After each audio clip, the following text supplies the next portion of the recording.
Good evening. I should wait till my head's in the shot before I say anything, I guess. Good evening. Um, Welcome to episode 11 of my 15 minutes. Uh, Today is the 11th of January. Coincidentally, for this month, I'm right on track with the days and the months. But as we get longer into it, my day 200 and something will be, I have no idea what day that's going to fall on. But anyway, um, I wanted to talk a little bit about age tonight, mine specifically. I am, as we've talked before, 70 years old. It's interesting because I realized fairly early on that the mathematics of being born in 1949 really worked out in my favor for being able to figure out how old I am. Kind of a weird thing, but it turns out, I'm M the year I'm in, so to speak. I'm 70. This is a year with a zero. When I'm 71, it'll be a year with a 1. 2021, 22, 23, and every year, and it's always been that way since, because I'm in 49, in 50, I was 0 years old, and that started the trend. So it works no matter when you're born in 1949, but it goes away real quick if you're in January. But being born in December or late in the year of that year, and by the way, I apologize to people that I've been telling people I'm 70 for a long time, a lot longer than I've actually been 70, starting last year at some point. I don't remember exactly when, but I do know why. Because telling people I'm 69 just seemed awkward at the time. I like the word 69, but every time I say the word 69, an image pops into my head that is enjoyable, but I just hate saying it over and over again because the same thing happens every time. But anyway, so anybody that thinks I was 70 earlier than I actually was 70, fine. It's not that big a deal. But I am 70 now. But anyway, the other thing that I've been thinking, and over the years, as I have, I consider I'm a 49er. That, I don't know anybody else that says that. I've met other people born in 1949, and I'd say to them, oh yeah, we're fellow 49ers. And they go, huh? But yeah, it's not a minor thing. I'm not out panning gold. So I was born in 49, so that makes me a 49er as far as I'm concerned. And so I've always been a 49er, but there's also a lot of other 49ers out there. Billy Joel is a 49er. Bonnie Raitt is a 49er. Bruce Springsteen's a 49er. These are people that I admire. Like, just they've accomplished things. And we're the same age, and they've survived as well. There are a lot of other 49ers that have not made it this far, that's for sure. Some of them didn't even make it past 49, I'm sure. The year 49. Anyway, neither here nor there. But I have a goal, and I'm going to set it here tonight. What I would like to do is I would like to sit down with other folks born in 1949 that did not have the who had the ability, who survived to today, that can sit down with me and we can talk about, even though we weren't born or we weren't in the same place or raised in the same place or anything like that, we can talk about things in that timeline. Like in 1969, did anybody that was born in 49 that I know of go to Woodstock? I did not. I was in Kansas in the Army at the time, so I could not go to Woodstock. If I'd been able to, I would have. But unfortunately, I'm one of the few people that did not go to Woodstock. The whole population of the United States was there on those 3 days in August in 1969. The whole population. You talk to anybody that was a baby boomer and was around that time, and they either weren't in the Army or on the Peace Corps or some other place. They were at Woodstock. Absolutely, they were at Woodstock. I'm one of the few people in the world, as I turn around to people, oh no, I wasn't at Woodstock. You weren't? You weren't? Oh, I was there. Maybe they were. I never questioned anybody who said they were at Woodstock. I've never, said, oh, you couldn't have been there or anything like that. I take them at their word. They were at Woodstock. They were at Woodstock. I went to one festival. Oh my God, this is so far off track.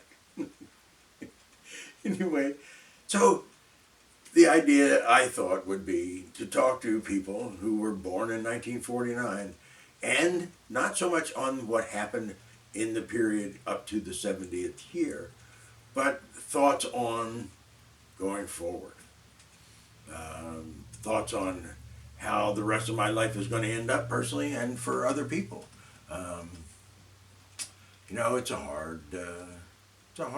not that hard to look at. I've looked at it for years. So I don't know. I don't think I've told this story before. Maybe I did. Anyway, I am by psychic. I'm supposed to see 83 years. Oh, psychic told me this years ago.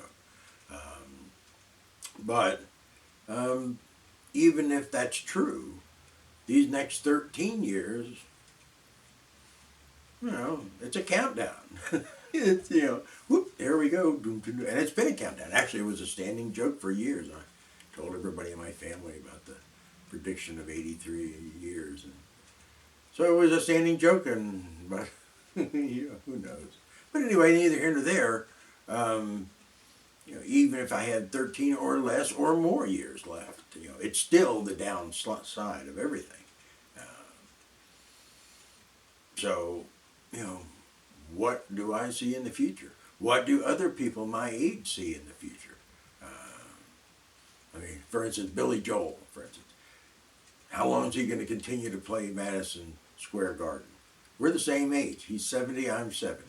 Now, months, whatever that is, that's no big deal. But is he going to continue to play? Is he going to continue to tour? I hope so. I think it's well to keep him alive and keep him young. I think anybody that. That's one of the reasons I'll probably die early, is I'm too sedentary.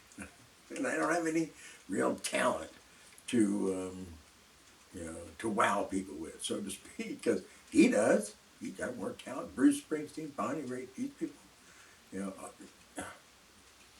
and more. Don't get me wrong. There are tons more out there.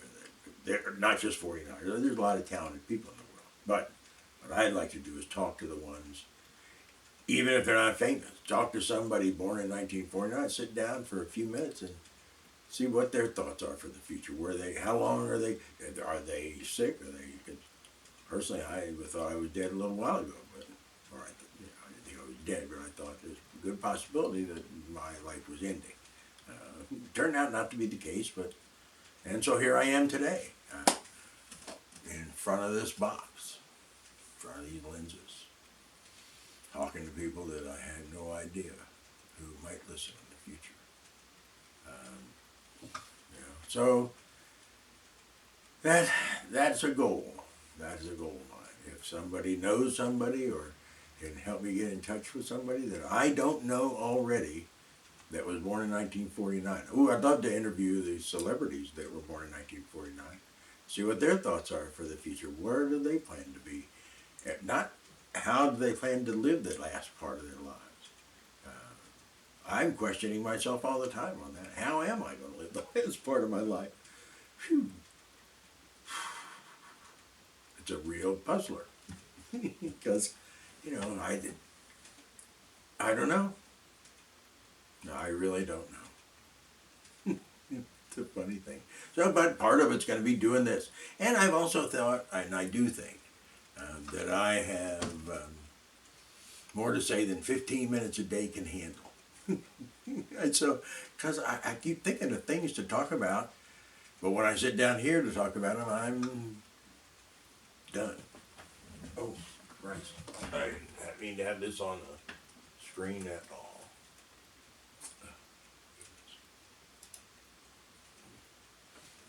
Yes, I shop at Amazon. Anyway, uh, this is a today's image I picked up. You know, it's one of the download sites for wallpaper, but certainly a photoshopped image. I don't know how well it shows up on the screen here, nor for anybody who's watching. Shows up. It's fairly a dim photo, but it's the moon, and it's got a girl in a swing. At least I guess it's a girl. Got a little bit of a flip to the hair, so I'm assuming it's a girl. It's certainly photoshopped, but it was done well.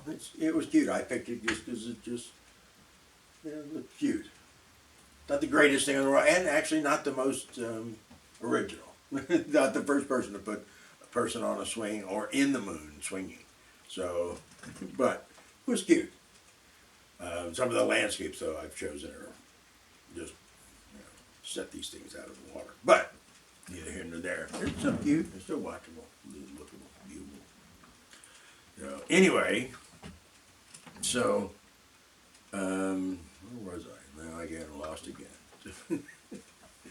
Oh, wait a minute.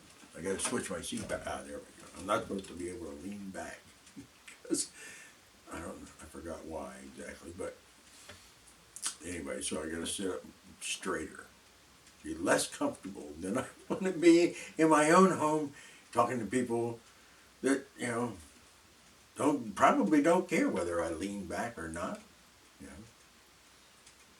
I don't know if I had an actual. I don't know.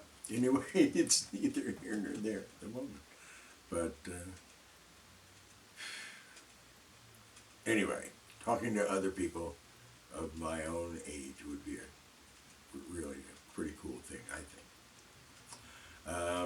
That being said, I'm inviting anybody who would like to take 15 minutes of their time, especially anybody that I know, and could come and take 15 minutes, and we'll put them on the air on my channel, or create their own channel. I don't. Makes no difference to me. Get all kinds of people and the whole family talking. We could all put up videos on YouTube and cross-reference them, and then we could find out what everybody's thinking and talking and saying, and every day. But then, of course, you have hours of that and no time to do anything else. So, Lord have mercy, that's just a self-defeating prophecy there. So I'll just continue to do what I'm doing here for the moment. But as I said, I am going to start, like I got permission from a thrift shop yesterday. I was picking up something I bought, and I got permission to film there if I want to. If I want to take a camera in and show the shop and show what it's like inside, they gave me permission to do that. Now I'm not going to do it in the context of my 15-minute everyday thing. I'll add to it. I'll put the video in another, still on the channel, but in another, I don't even know how to do it yet on YouTube. But if I do it, I will put it up and I'll put it in a separate section. I don't know, again, how to, but I'm sure it's possible. Other people do it, so if other people can do it, it can be done. I know I can do it too. But, so I can take the camera off the tripod and try filming other things. This camera doesn't have a microphone spot, so, and I don't want it up, so I'm going to probably have to either yell or keep it close to see what it sounds like. I don't know. It's going to be an interesting thing, I think. Sharing other aspects besides this office. We'll see. It is, wow, we're 30 seconds left on the clock. Now that's a lot when it's Alex Trebek looking at you and you're trying to figure out the answer to the question. 30 seconds. Well, maybe it's not a lot. I shouldn't say that. Maybe it's not very much at all, I guess, when you're under pressure like that. For here, it's enough time to say goodnight. Take care. And actually, I'm not going to get up and turn it off anymore. I think I'm just going to let it stop on its own.